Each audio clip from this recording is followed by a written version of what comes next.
অর্থাৎ বর্তমানে আমরা আমাদের সমাজের মধ্যে বিভিন্ন ফিতনার শিকার হচ্ছি, যে আমরা চতুর্মুখী ফিতনার শিকার, যার কারণে আমরা বর্তমানে মুসলিমরা এমন একটা অবস্থায় দাঁড়িয়েছি যে আমাদের অবস্থা খুবই শোচনীয়।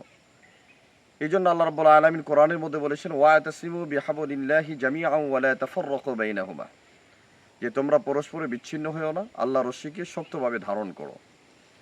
তো আল্লাহ রাব্বুল আলামিন পৃথিবীতে আমাদেরকে প্রেরণ করেছেন, আমাদেরকে একটা নেতৃত্ব দেওয়ার জন্য আল্লাহ তাআলা দুনিয়াতে প্রেরণ করেছেন। মুসলিম জাতির ইতিহাস যদি আমরা একটু দেখি, যে ওমর রাদিয়াল্লাহু তাআলা আনহু তিনি ইসলাম ধর্ম গ্রহণ করার পরে এবং তিনি যখন দ্বিতীয় খলিফা ছিলেন, তিনি একাই বিশাল বড় একটা সাম্রাজ্য, সারা পৃথিবীর মানে অর্ধ পৃথিবীর তিনি রাজা বাদশাহ ছিলেন।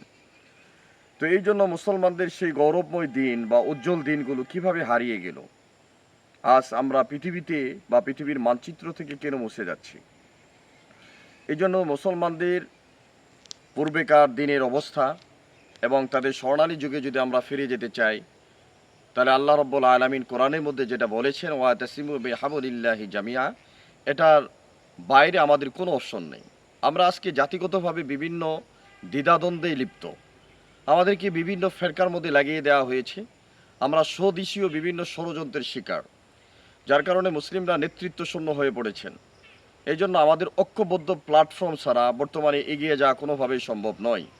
বিশেষ করে ওলামায়ে কেরামের মাঝে দেখা যাচ্ছে বিভিন্ন ধরনের দ্বিচারিতা বা বিভিন্ন ধরনের কথাবার্তা তারা বলতেছেন, যে একজন আরেকজনকে ঘায়েল করে কথা বলেন বা একজন আরেকজনকে সহ্যই করতে পারেন না। এইভাবে যদি চলতে থাকে তাহলে আমরা একটা সময় হয়তো ইসলাম থেকে একেবারে হারিয়ে যাব। আল্লাহ রাসূল সাল্লাল্লাহু আলাইহি ওয়াসাল্লাম যে রক্তমাখা দিন আমাদের মাঝে নিয়ে এসেছিলেন, সেই দিনকে ধরে রাখার জন্য আল্লাহ রাব্বুল আলামিন কোরআনের মধ্যে বলেছেন, ইরিদুনা লিইতফিউ নূরাল্লাহি বিআফওয়াহিহিম ওয়াল্লাহু মুতিম্মু নূরিহি ওয়ালাউ কারিহাল কাফিরুন। আল্লাহ বলেছেন যে আমি এই দিনকে প্রতিষ্ঠিত করবই, বিজয় দান করবই, যদিও এটা কাফেররা অপছন্দ করে। অর্থাৎ অমুসলিমরা যদি এটাকে অপছন্দ করে, তারপর আল্লাহ তাআলা দিনকে বিজয় দান করবেন। এখন প্রশ্ন হতে পারে যে আল্লাহ বললেন দিনকে বিজয় দান করবেন, তাহলে আল্লাহ কি দিনকে বিজয় দান করেছিলেন? হ্যাঁ, রাসূল করিম সাল্লাল্লাহু আলাইহি ওয়াসাল্লামই সর্বপ্রথম দিনকে বিজয় করে দুনিয়া থেকে তিনি বিদায় নিয়েছেন। রাসূল করিম সাল্লাল্লাহু আলাইহি ওয়াসাল্লামের শানে সূরা নাজিল হয়েছে, ইযা জা নাসরুল্লাহি ওয়াল ফাত ওয়া রাআইতান নাসা ইয়াদখুলুনা ফি দীনিল্লাহি আফওয়াজা। রাইসুল মুফাসসিরিন আব্দুল্লাহ ইবনে আব্বাস রাদিয়াল্লাহু তাআলা আনহু আয়াতের ব্যাকগ্রাউন্ডে বলেছেন যে এখানে ইযা জা নাসরুল্লাহর ব্যাখ্যা তিনি করেছেন যে আল্লাহ রাসূল সাল্লাল্লাহু আলাইহি ওয়াসাল্লাম ফাতে মক্কার পরে তিনি দুনিয়া থেকে চলে যাবেন। সুতরাং আল্লাহ রাসূল সাল্লাল্লাহু আলাইহি ওয়াসাল্লাম দিনকে প্রতিষ্ঠিত করে এরপরে দুনিয়া থেকে চলে গিয়েছেন, কিন্তু তিনি এই রক্তমাখা দিনকে উম্মতের মাঝে রেখে গিয়েছেন। যতদিন পর্যন্ত ইসলামী তামাদ্দুন, ইসলামী তাহাজিব অটুট থাকবে, ততদিন পর্যন্ত দিন ধর্ম দুনিয়ার মধ্যে টিকে থাকবে। হাদিসের মধ্যে আল্লাহ রাসূল সাল্লাল্লাহু আলাইহি ওয়াসাল্লাম বলেছেন, লা তাকুমুস সাআ হাত্তা ফিল আরদি ইয়াকালু আল্লাহ আল্লাহ। ভূপৃষ্ঠের মধ্যে যতদিন পর্যন্ত একজন আল্লাহ বলনেওয়ালা থাকবে, ততদিন পর্যন্ত আল্লাহ তাআলা এর অবস্থা দুনিয়াকে টিকিয়ে রাখবেন। সুতরাং আমাদের দায়িত্ব হচ্ছে যে আল্লাহ তাআলা যে বিধান দিয়ে আমাদেরকে দুনিয়াতে প্রেরণ করেছিলেন, নবী মুহাম্মদ সাল্লাল্লাহু আলাইহি ওয়াসাল্লামের উম্মত হিসেবে আমাদেরকে দুনিয়াতে প্রেরণ করেছেন, আমরা যেন রাসূল করিম সাল্লাল্লাহু আলাইহি ওয়াসাল্লামের সেই আদর্শকে অনুসরণ করতে পারি।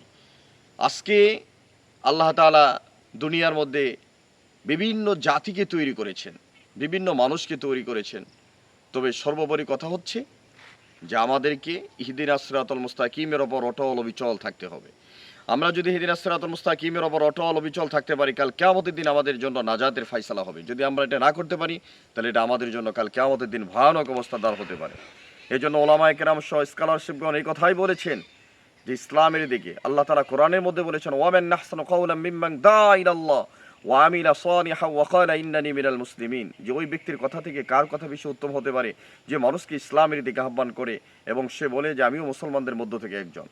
সুতরাং আল্লাহর জমিনে আল্লাহর দিনকে প্রতিষ্ঠিত করার জন্য আম্বিয়া কারাম যেমন মেহনত করেছেন, সাহাবায়ে কেরাম মেহনত করেছেন, সেই দিনকে ধরে রাখার জন্য মেহনতের কোনো বিকল্প নেই, দায়ের কোনো বিকল্প নেই, দাওয়ার কোনো বিকল্প নেই। অর্থাৎ উম্মাহর মাঝে ইসলামের দাওয়াত দেওয়া, দ্বীনের কথাবার্তা বলা, মানুষকে কালেমার দাওয়াত দেওয়া, মানুষকে নামাজের কথা বলা, মানুষকে হজের কথা বলা, এই সব বিষয়গুলো মানুষকে বলা, এটা হচ্ছে উম্মতের দায়িত্ব। সুতরাং আমরা যদি আমাদের দায়িত্বের ব্যাপারে অবহেলা করি, তাহলে কাল কিয়ামতের দিন আমাদেরকে জিজ্ঞাসা করা হবে। একটা হাদিস বলে শেষ করে দিচ্ছে, আল্লাহ রাসূল সাল্লাল্লাহু আলাইহি ওয়াসাল্লাম বলেছেন, আলা কুল্লুকুম রাইন ওয়া কুল্লুকুম মাসউলুন আন রাইয়াতিহি, যে তোমরা প্রত্যেকেই জিম্মাদার এবং এই তোমাদের এই জিম্মাদারির ব্যাপারে কাল কিয়ামতের দিন জিজ্ঞাসা করা হবে। সুতরাং আমরা কি আমাদের দায়িত্বটাকে পালন করতেছি? আমরা কি আমাদের ফ্যামিলির দায়িত্বটাকে গ্রহণ করেছি? আমরা কি রাষ্ট্রের দায়িত্ব গ্রহণ করেছি? আমরা কি দেশের দায়িত্ব গ্রহণ করেছি?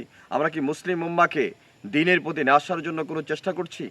সুতরাং জাতির মধ্যে যে বিভেদ, সে বিভেদকে বন্ধ করে আমরা কিভাবে ইসলামের দিকে, ইসলামের সুশীতল ছায়াতলে আসতে পারি, এটার জন্য কি আমরা মেহনত করেছি?